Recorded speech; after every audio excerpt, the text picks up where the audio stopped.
So maganda. So ito na pala yung kasunod dito sa sinabi ni pagbautismo ni Juan. Ito po ay kwento, ito po ay nagbabautismo si Jesus dito pagkatapos si Juan. Kasi dalawa to sila si Jesus at si Juan. Ito si Juan nagbabautismo sa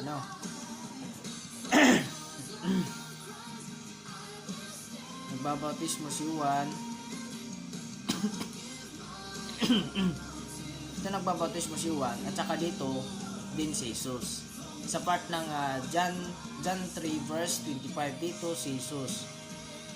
Dito si Jesus ay 26 pala. John 3:26. Kaya dito may utosan si Juan pumunta kay yung utosan ni Juan pumunta kay Juan. Saka nagsabi mayroon daw doon nagbabautismo rin. Kaya basahin natin sa John 3 verse 26.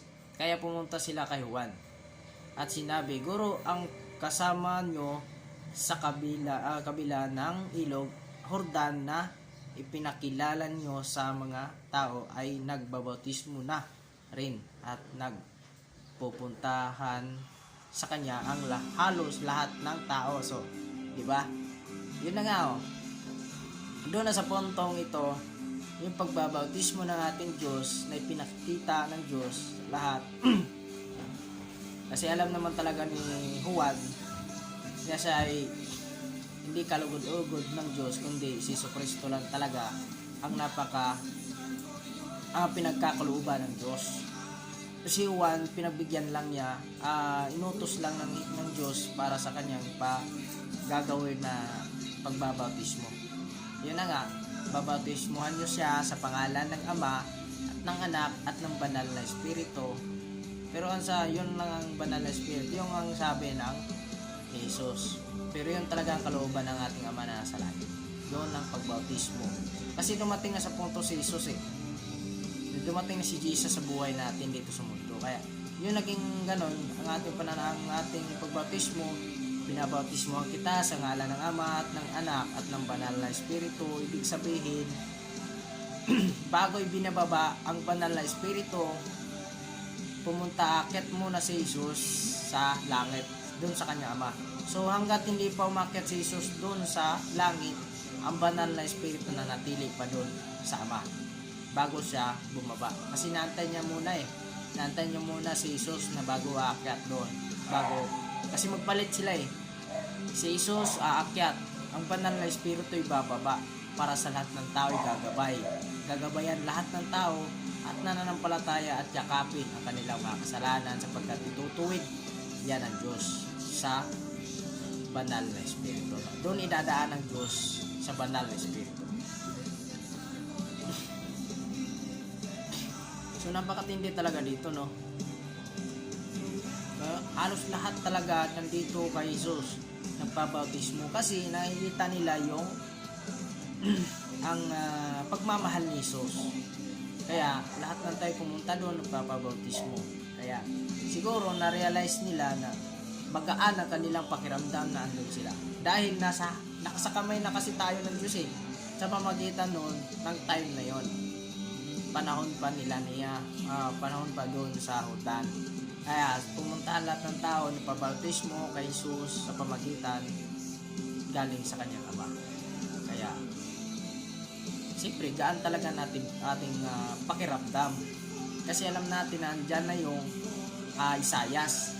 Nandyan yung tagapagligtas natin Kasi pero ang nakikita pa rin ng iba, wala pa rin. Hanggat maaari.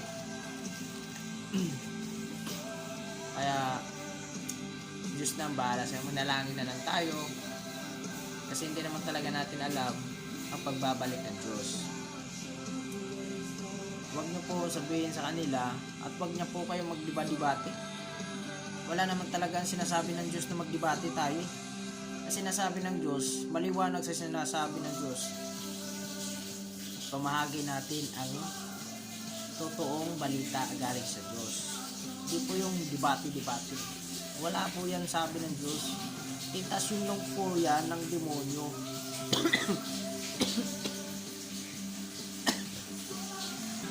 tentasyon lang po yan ng demonyo. Kasi alam naman natin, pag ikaw once alagad ng Diyos, yung isa alagad ng Diyos, so makikita ng demonyo, no? Ang demonyo ay ngingisaw hanggang dito yung hanggang dito yung saya niya. Kasi alam niya lahat ng nanungkulan sa Diyos ay nagdebate sila lang. Ang Biblia isa lang naman eh. Isa lang ang Bible. Kung tutuhanin niyo, ang ibig sabihin ng pagbasa ng Bible, kahit iba ang pagbasa niyo, iisa lang po ang ibig sabihin yan. Kaya wag na po tayo magdebate. Naway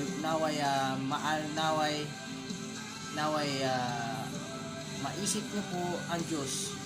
Dahil sa panahon na nandito siya sa baba, dito sa bundong ito, wala po siyang debate na ginawa. Kundi, nagbibigay siya ng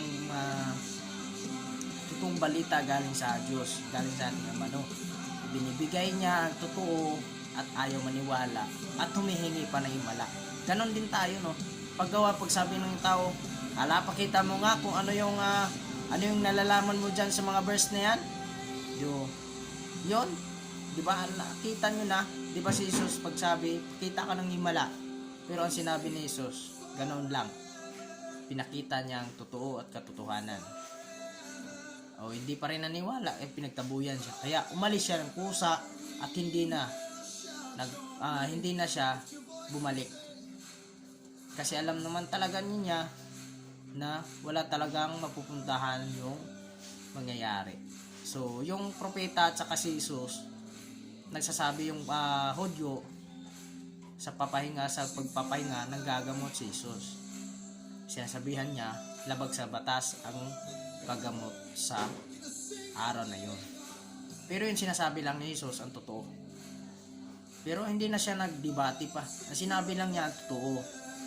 Kaya siya, tawag dito, may binigkas siya ng Kaya gano'n ang Diyos kapag mahal sa atin. Kaya maniwala, hindi wag. Hindi niya man napipilitin ng tao pag ayaw. So gano'n lang yun. Simple. So hanggang dito na lang at may bibigay pa tayong continue na sasabihin. Sige, ingat sa inyo lahat. Ay, papalain kayo ng Diyos sa panonood.